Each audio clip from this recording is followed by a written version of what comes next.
Una de las cuestiones que en este momento nos podríamos estar planteando es, bueno, está bien, necesitamos estos materiales, ¿sí? Necesitamos minerales, necesitamos metales para todas las cosas que consumimos todo el tiempo, que claramente tendríamos que consumir menos, pero lo que sea que consumamos, vamos a necesitar este tipo de materiales. Entonces, una alternativa que se habla mucho, asociada al tema de la economía circular, es la posibilidad de hacer minería urbana. Ahora, ¿es una solución? ¿Podemos decir que podemos prescindir de la minería convencional a partir de la minería urbana? Vamos a ver algunos datos, ¿sí? Por supuesto que estoy a favor de la minería urbana, de la misma manera que estoy a favor de la economía circular, pero como dije en su momento, me parece que es un poco peligroso confiar demasiado en la economía circular y en el reciclaje, porque de alguna manera nos puede generar una falsa sensación de seguridad respecto de los hábitos de consumo que tenemos actualmente y que a mi criterio deberíamos cambiar. Pero hablando específicamente de la minería urbana, o algunos de los problemas que tiene. El primero es que tiene una muy baja tasa de recuperación. Hoy Argentina está recuperando, en términos de RAES, por ejemplo, menos del 3%. ¿Sí? Noruega, que es el país que más recupera cerca del 70%, pero es un 70% medio engañoso porque una gran parte de eso no lo reprocesa en su propio país. La mayor parte de eso no lo reprocesa en su propio país, sino que directamente lo que hace es capturar, digamos, todos esos RAEs, recogerlos a través de circuitos de logística y después lo exporta. Lo exporta a países asiáticos, países africanos, en donde la realidad es que se disponen inadecuadamente y terminan generando un impacto altísimo para las comunidades locales. Entonces, eh, aún pensando en el mejor de los casos que tenemos hoy en día, que sería el de Noruega, no podemos considerarlo un caso de éxito. Yo no lo puedo considerar un caso de éxito. O sea, un 70% no es un 100%. Ya de por sí, si ese 70% fuera legítimo, nos dice que necesitamos un 30% proveniente de la minería convencional. Y hasta ahí, porque no es un 70% legítimo. Y tampoco estamos recuperando el 70% de los materiales. Y vamos a ver por qué. Una de las razones tiene que ver con porque el costo de obtención de minerales a través de estas técnicas es muy alto en comparación con la minería convencional. Entonces, desde el punto de vista de la competitividad, es muy difícil que pueda proliferar. Podría llegar a proliferar si tuviera beneficios fiscales de alguna manera, subsidios, beneficios. Ahora, los beneficios fiscales provienen de las arcas públicas y las arcas públicas de algún lado se tienen que nutrir y si yo no tengo actividad productiva que pueda llegar a nutrir y en algún momento es medio difícil tener todas las actividades subsidiadas. De algún lado tiene que haber actividades que tengan una legítima rentabilidad para generar un excedente económico que le permita al Estado por ahí compensar ciertas cuestiones que el mercado no resuelve. Otra de las cuestiones tiene que ver con que esos costos altos hacen que solamente se recuperen los minerales más valiosos. Muchas veces se dice, bueno, vamos a recuperar las plaquetas, las famosas plaquetas, y lo que se hace es cortar una franjita de los conectores que está bañada en oro solamente para recuperar el oro. ¿Sí? ¿Por qué? Porque es en muchos casos lo único que es económicamente viable de recuperar. Otros son muy costosos y otros directamente son irrecuperables técnicamente. Hay ciertos compuestos que técnicamente no hay forma ni cara ni barata de recuperarlos. ¿Sí? Entonces, la posibilidad de que de los RAEs recuperemos el 100% es absolutamente irreal. Es absolutamente irreal, no solo hoy, sino que es irreal como concepto de acá a muchísimos años.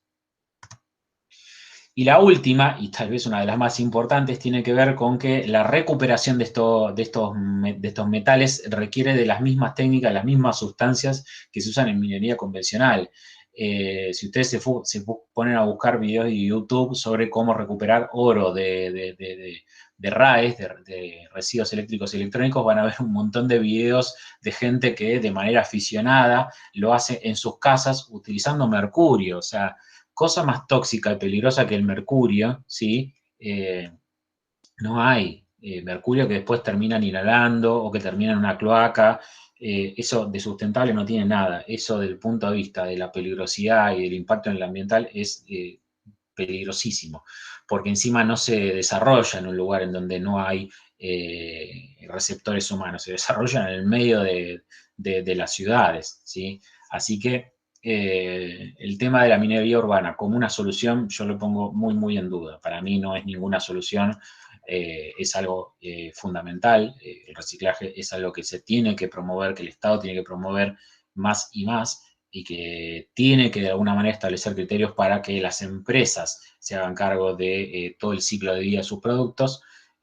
Por supuesto con los consumidores pagando los costos, porque obviamente, como dijimos antes, el motor de todo esto es el consumo, ¿sí? Pero esto no va a resolver el problema de la necesidad de ciertos materiales y materias primas por parte de, en este caso, la actividad minera.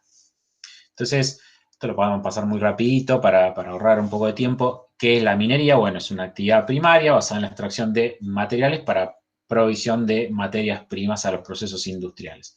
Hay tres tipos de minería. La de primera categoría, que básicamente es la de sustancias metalíferas y es la por ahí más cuestionada hoy en día. La segunda, que tiene que ver con sustancias metalíferas que no están previstas en la primera. Y la tercera tiene que ver con todo lo que tiene que ver con rocas de aplicación, ladrillos, materiales de construcción y ese tipo de elementos, que en volumen es muchísimo, muchísimo mayor que la de primera categoría. Hoy nosotros vemos minería de tercera categoría, no sé, la cal, el cemento, todos los que son materiales de construcción para cerámicas, ladrillos, los asfaltos de las rutas, todo eso viene de la minería de tercera categoría y en términos de volumen de producción es muchísimo, muchísimo mayor que la minería de primera categoría. ¿Cuáles son las fases de una vida? Bueno, de una mina. Primero viene una etapa de prospección que tiene que ver con determinadas técnicas generalmente remotas destinadas a determinar o detectar anomalías geológicas en donde podría llegar a haber algún mineral de valor comercial. La segunda parte es, una vez que encontré un área que puede llegar a resultar prometedora en las actividades de prospección, es hacer exploración, que ya tiene que ver con actividades a campo, en donde se hacen perforaciones para determinar de alguna manera la ubicación de los recursos, es decir, determinar qué cantidad de mineral tengo, con qué concentración del mineral de interés tengo y si eso puede o no ser económicamente viable de explotar. Después viene la construcción de la mina, el desarrollo y la construcción de la mina. Algo interesante para decir acá a esta altura tiene que ver con que los proyectos que llegan a la instancia de construcción son una ínfima parte. O sea, de cada 100 proyectos que entran en fase de prospección, solamente uno prospera. Y hay 99 proyectos que no van a ver jamás la luz. Proyectos en los cuales también se invierten millones de dólares en prospección y en exploración, millones de dólares que también generan empleo, que también generan producción y que también mueven la economía, pero que nunca van a llegar a una instancia de producción. Es decir, que a la empresa minera, no le va a reportar ningún ingreso económico. O sea, la prospección y la exploración que termina en un callejón sin salida no es ganancia para la actividad minera. Es por eso que es una actividad altamente riesgosa desde el punto de vista económico. Una vez que se termina la instancia de construcción, instancia que implica no solo mano de obra y empleo, mano de obra asociada o sea, más allá de la mano de obra vinculada directamente a la explotación, durante la etapa de construcción se va a generar un pico importantísimo en generación de empleo de muchos rubros que tienen que ver con logística, con transporte, con comunicación, con provisión de materias primas. Eso es algo que también es importante remarcar y que tiene que ver con el efecto multiplicador que tiene la actividad minera. Después viene la parte de explotación, ¿sí? Que es la más extensa, por supuesto, que se puede prolongar desde 10 a 30, 40. Hay minas que ya llevan más de un siglo, como el caso de Chuquicamata en Chile. Y eso depende de cada mina, no depende de la decisión comercial de alguien, sino depende de los recursos disponibles, los precios internacionales y las posibilidades de hacerlo de manera rentable. Y finalmente la etapa de cierre, que tiene que ver con el restablecimiento del área de donde operó la mina a condiciones que no van a ser exactamente iguales a las anteriores. O sea, la restitución o la reparación del ambiente in natura no es una posibilidad en este caso, pero sí se restituye de forma tal de garantizar que no exista ningún tipo de perjuicio para el ambiente.